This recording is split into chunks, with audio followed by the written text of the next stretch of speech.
Hi guys, welcome back to my channel. तो आपका स्वागत है एक और प्री मार्केट एनालिसिस वीडियो के अंदर। तो आज है 10 जनवरी। तो देखते हैं आज निफ्टी के अंदर पहले क्या बन सकता है। तो मैंने अभी एसजीएक्स निफ्टी को देखा था, तो SGX Nifty around 23 point negative दिखा रहा है। तो 23 पॉइंट नेगेटिव अगर मैं देखूं तो कल जो मार्केट की क्लोजिंग हुई है वो हुई है 101.20 पे। तो मार्केट 23 ऑलमोस्ट मतलब सीपीआर के अंदर खुलेगी। ठीक है, अब यहाँ पे दो केस हो सकते हैं।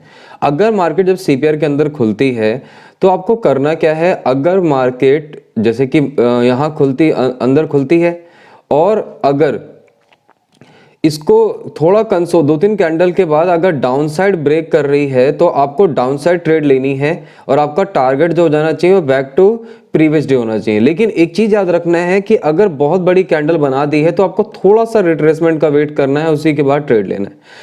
सेम केस अगर मार्केट अंदर खुलती है और ऊपर की तरफ ब्रेक डाउन देती है तो आपको ऊपर की तरफ ब्रेकआउट देती है तो आपको ऊपर की तरफ ट्रेड लेना है और आपका टारगेट जो हो जाना चाहिए या तो 4x होना चाहिए। ये पीडीएस तक अगर वो टारगेट मिल जाता है तो ठीक है, अब यहाँ पे एग्जिट कर दें, अदरवाइज आप थोड़ा सा वेट और कर सकते हैं। 4x तक का आपको टारगेट या 3x तक का भी आप टारगेट ले सकते हैं।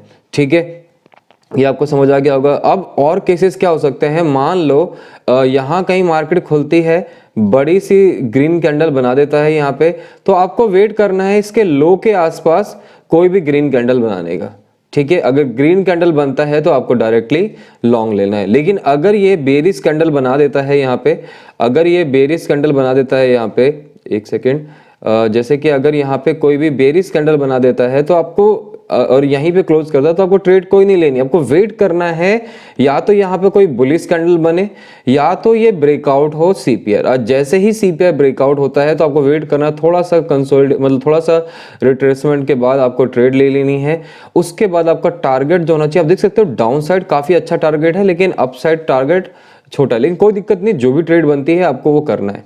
फॉर एग्जांपल अगर मार्केट क्योंकि 9 बजे तक अभी 1.5 घंटे का टाइम है, अगर 9 बजे तक मार्केट थोड़ा सा और गैप डाउन जाती है, मतलब कहीं यहाँ कहीं खुलती है, तो आपको वेट करना है। वेट क्या करना है, अगर मार्केट इस लेवल पे खुलती है, मतलब जैसे कि मैं बता रहा हूँ आपको कि यहाँ कहीं खुलती है मार्केट, तो आपको वेट करना है या तो ये बेरिश कैंडल बना के यहाँ पे क्लोजिंग देगी। जब बेरिश कैंडल बना के यहाँ पे क्लोजिंग देगी तो आपको इमीडिएटली शॉर्ट नहीं करना है क्योंकि नीचे वर्जिन सीपीआर है।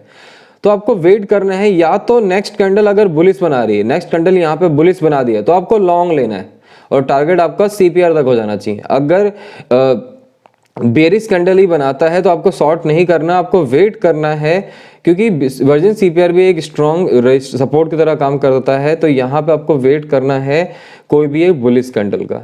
अगर कोई भी बुलिश कैंडल बन जाती है तो आपको लॉन्ग लेना है, वहां से आपका टारगेट बैक टू सीपीआर होना चाहिए और आपका स्टॉप लॉस इस वर्जिन सीपीआर के नीचे होना चाहिए। ठीक है, आपको ज्यादा बड़ा सीपीआर नहीं रखना है क्योंकि वर्जिन सीपीआर भी फेल हो सकता है, कोई भी ट्रेड फेल हो सकती है, तो ये आपको याद रखना है। तो ठीक है, तो निफ्टी के अंदर इतना ही, ये सब कुछ हो सकता है। अब देखते हैं बैंक निफ्टी के अंदर, आपको समझ आया होगा क्या करना है। अगर सीपीआर ब्रेक होता है तो आपको सीपीआर ब्रेकआउट लेना है थोड़ा सा रिट्रेसमेंट के बाद, क्योंकि थोड़ा सा आज वाइट सीपीआर है। और अगर यहाँ कहीं कैंडल बनती है तो आपको अगर मान लो यहाँ पे ग्रीन कैंडल बन जाए तो बहुत अच्छी बात है, आपको यहाँ पे जैसे रिट्रेसमेंट होगा यहाँ पे बुलिश कैंडल बनेगी, आपको लॉन्ग ले लेना है। ठीक है, बहुत सिंपल एनालिसिस है इसका। देखते हैं बैंक निफ्टी के अंदर, बैंक निफ्टी के अंदर क्या बन सकता है। तो अब बैंक निफ्टी का अगर सीपीआर देखोगे तो काइंड ऑफ नैरो सीपीआर है। ठीक है, निफ्टी का काफी वाइड है लेकिन इसका सीपीआर नैरो है, और तो समझ लो कि ये भी कहीं यहीं आसपास खुलेगा। तो अगर ये ब्रेकआउट देता है इसको क्या बोलते हैं सीपीआर को, तो आपको वेट करना, आपको तुरंत यहाँ पे एंट्री ले लेनी क्योंकि नैरो सीपीआर है और आपका टारगेट जो जाना चाहिए यहाँ तक हो जाना चाहिए। अगर मार्केट यहाँ पे देखो, यहाँ तक टारगेट हो जाना चाहिए आपका, लेकिन अगर आप बड़ा टारगेट लेना चाहते हैं तो ये देखो यहाँ पे पुल बैक आना जरूर, मतलब पुल बैक आ सकता है, यहाँ पे थोड़ा सा पुल बैक आएगा और ऐसा भी हो सकता है कि आफ्टर कंसोलिडेशन के बाद यहाँ इसे ब्रेक कर दे और काफी अच्छा मोमेंटम दे दे। मतलब मार्केट यहाँ तक इस लेवल तक भी जा सकती है और नीचे भी जा सकती है। ठीक है, अगर ऐसा होता है तो अगर मार्केट यहाँ कहीं खुलती है और कुछ समय यहाँ पे कंसोलिडेट करती है और अराउंड 11 बजे के आसपास या 10:30 बजे के आसपास या 10 बजे के आसपास इस लेवल को ब्रेक करती है तो आपको इमीडिएटली शॉर्ट करना है और आपका टारगेट जो जाना चाहिए वो 4x से 3x से 4x के आसपास होना चाहिए। मतलब 30 पॉइंट का अगर आपने एसएल लगा रखा है तो 120 पॉइंट तो आपको लेना ही लेना है, ये मिनिमम रिस्क टू रिवॉर्ड होता है।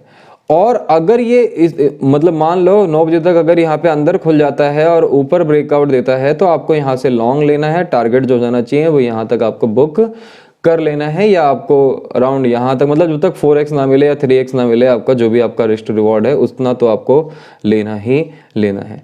ठीक है फ्रेंड्स, तो इस वीडियो के अंदर इतना ही। तो आज फिन निफ्टी का भी एक्सपायरी है। फिन निफ्टी बिल्कुल निफ्टी की तरह बैंक निफ्टी की तरह चलता है, तो आप उसमें भी ट्रेड कर सकते हैं। तो थैंक यू फॉर वॉचिंग, मिलते हैं नेक्स्ट वीडियो।